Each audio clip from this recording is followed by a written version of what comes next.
Al-Hakami, que gobernó desde el año 796 hasta el año 822, fue el completo opuesto de su predecesor. Un borracho y amante de los poetas y de los eunucos eslavos, coleccionista de libros y de cabezas cortadas. Según cronistas exagerados, había más de 6.000 mujeres y muchachos en su harén. Y cuando Córdoba se rebeló contra sus impuestos en el año 818, en la famosa revuelta del Rabat, Al-Hakam ordenó algo que nadie olvidaría jamás. 3 días de saqueo, 300 cruces a lo largo de la ribera del río y 22.000 cordobeses deportados a Alejandría y Creta. Desde entonces fue llamado Al-Rabadi, el del barrio del Rabat. Sin embargo, también fue el primer gran mecenas de la cultura andalusí. Fundó la primera biblioteca pública de Europa Occidental. Compró libros en Bagdad y el Cairo y trajo a los mejores músicos de Medina y Damasco. En su corte nació el género poético de la Muwashsha, la primera poesía romántica escrita con letras árabes, y el Zahal, cantado en tabernas por mujeres que no llevaban velo. Luego llegó Abd al-Rahman II, que gobernó desde el año 822 hasta el año 852, el emir más elegante de la historia. Vestía seda roja, se perfumaba con almizcle y ámbar, y amaba la música más que cualquier otro gobernante. Su palacio en Madinat al-Zahra aún no había sido construido, pero ya soñaba con él. Trajo desde Medina a una cantante llamada Kalam, cuya voz se decía hacía llorar incluso a los camellos. Según el poeta Ibn Abd Rabi, Abd al-Rahman II introdujo en Al-Ándalus la moda de llorar por los camellos. Eunucos eslavos, conocidos como los Sakaliba, jóvenes rubios comprados en Verdún y castrados en Al-Ándalus, servían en el palacio. Algunos llegaron a convertirse en generales y visires. El más famoso fue Muhammad ibn Abd al-Karim al-Ikeleimi, que terminó gobernando la frontera de Zaragoza. Pero esta fue también la época de los mártires voluntarios de Córdoba. Entre los años 850 y 859, 48 cristianos, en su mayoría hijos de matrimonios mixtos, entraron en la mezquita para insultar públicamente al profeta. Querían morir como mártires, después de ver a sus hermanos convertirse al Islam por moda o por interés personal. Los jueces musulmanes intentaron declararlos locos para salvarles la vida, pero ellos persistieron. Uno a uno fueron decapitados. El emir Muhammad I, nieto del gobernante anterior, cerró las iglesias recién construidas y prohibió las ejecuciones públicas para que el escándalo no se repitiera. Mientras tanto, en el norte, los cristianos comenzaron a organizarse. En el año 844, un noble asturiano llamado Ramiro I derrotó a un ejército cordobés en Clavijo, una batalla probablemente inventada más tarde, pero que se volvió legendaria. En el año 859, Ordoño I de Asturias capturó León y comenzó la repoblación de la región del Duero. Córdoba respondió con aceifas.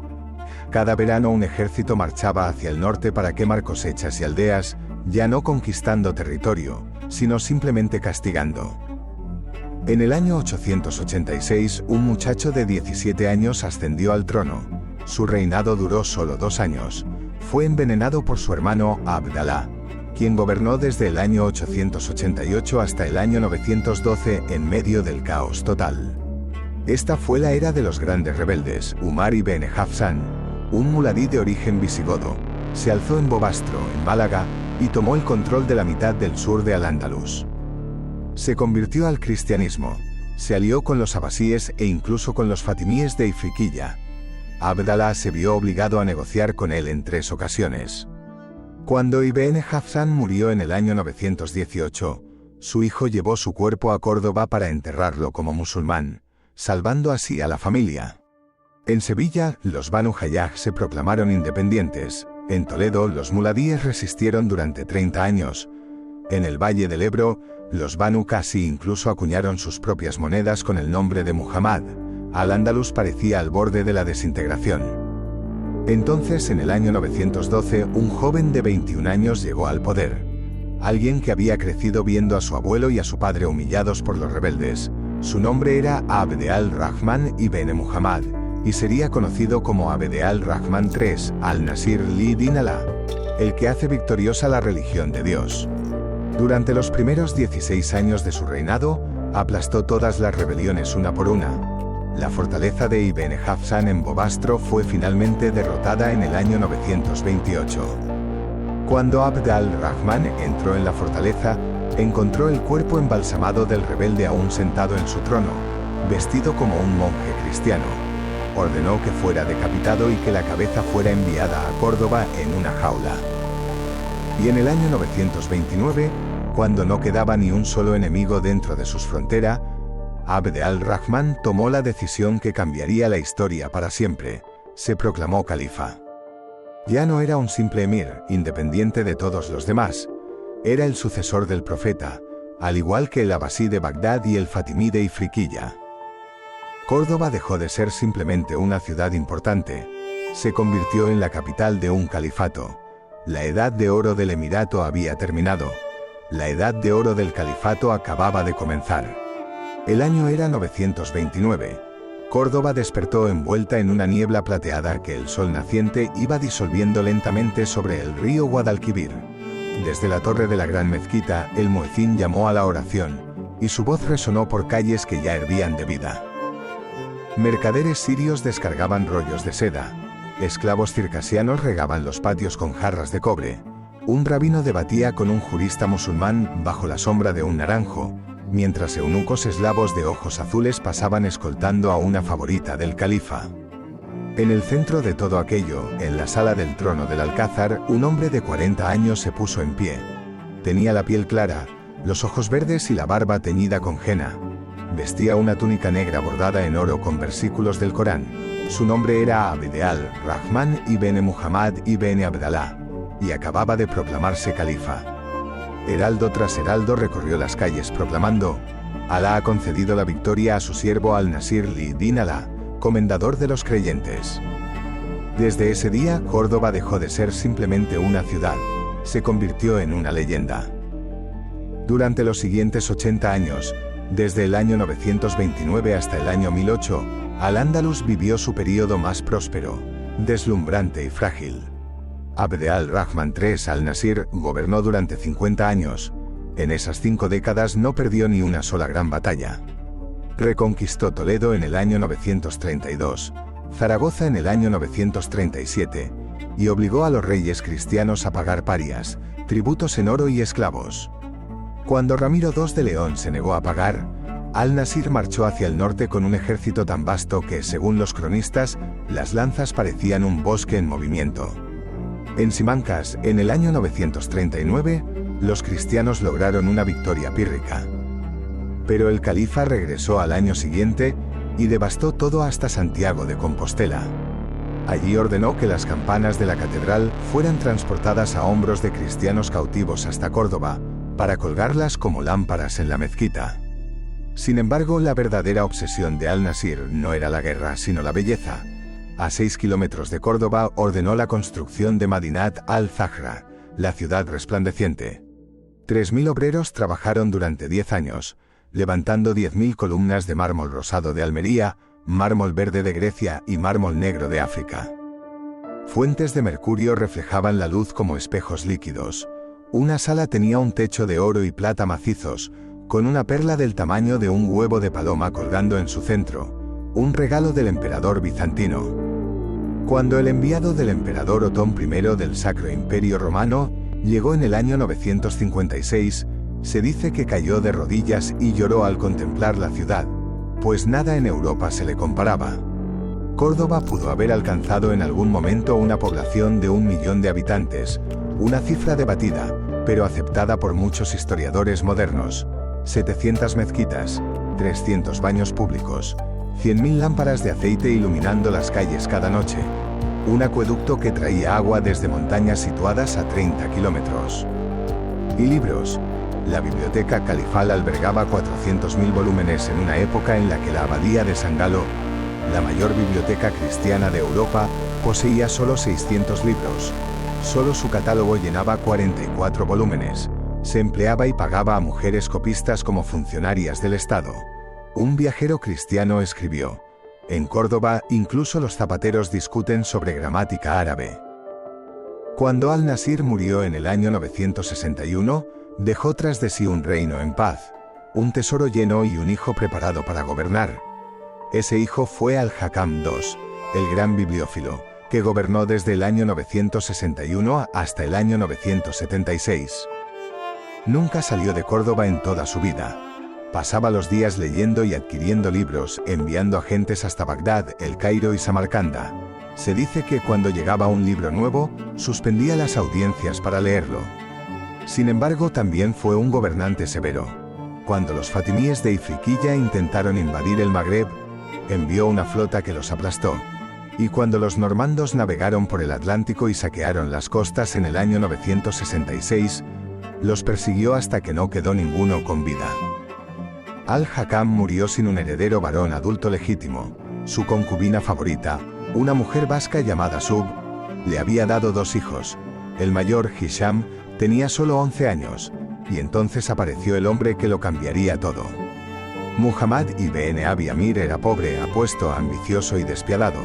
Un estudiante de la Universidad de Córdoba, se convirtió en amante de Sub, la madre del futuro califa, y en pocos años ascendió de escriba a tesorero, luego a general y finalmente a Hajib, el equivalente a un primer ministro.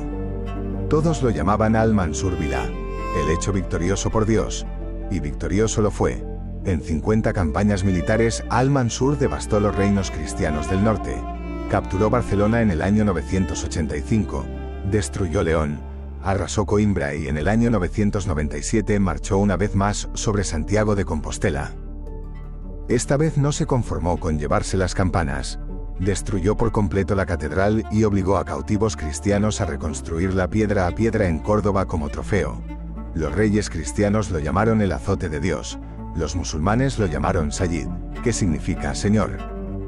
Construyó para sí una nueva ciudad palaciega, Madinat al-Zahira, destinada a eclipsar a Madinat al-Zahra. Pero Al-Mansur murió en el año 1000, ya fuera en el campo de batalla de Calatañazor o a causa de una enfermedad en Medinacheli, según versiones distintas. Fue enterrado con polvo de todas sus campañas cosido en el bolsillo de su túnica.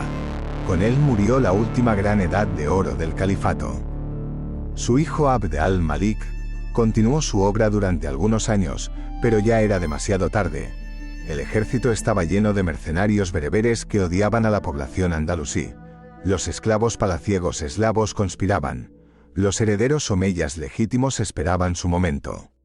6 años después de la muerte de Al-Mansur, Córdoba se alzó contra su nieto.